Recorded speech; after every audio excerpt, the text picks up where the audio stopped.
ഈ വർഷം കാശ്മീരം തേടിയെത്തിയത് 12.5 ലക്ഷം സഞ്ചാരികൾ.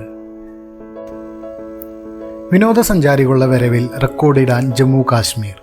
ഈ വർഷം ഇതുവരെ 12.5 ലക്ഷം സഞ്ചാരികൾ എത്തിയതായാണ് കണക്ക്.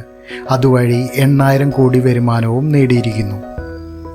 ക്രമസമാധാന നില ഭദ്രമായതും അടിസ്ഥാന സൗകര്യങ്ങൾ മെച്ചപ്പെട്ടതും സഞ്ചാരികൾക്ക് പ്രിയ വിനോദസഞ്ചാര കേന്ദ്രമായി ഉയരാൻ കാശ്മീരിനായി. ശ്രീനഗർ, ഗുൽമാർഗ് എന്നിവിടങ്ങളിലെ ഹോട്ടലുകൾ ജൂൺ പകുതി വരെ ബുക്കിംഗ് കഴിഞ്ഞിരിക്കുന്നു. ആഭ്യന്തര ടൂറിസ്റ്റുകളുടെയും വിദേശ ടൂറിസ്റ്റുകളുടെയും ഒഴുക്ക് ഈ വർഷം 8,000 കോടി രൂപയുടെ ടൂറിസത്തിലൂടെ കാശ്മീരിലെത്തിയിരിക്കുന്നത്.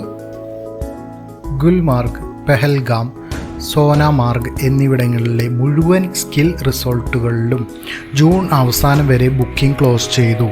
ദാൽ തടാകത്തിലെ ഷിക്കാരകളോ ഹൗസ് ബോട്ടുകളോ കിട്ടാനില്ല.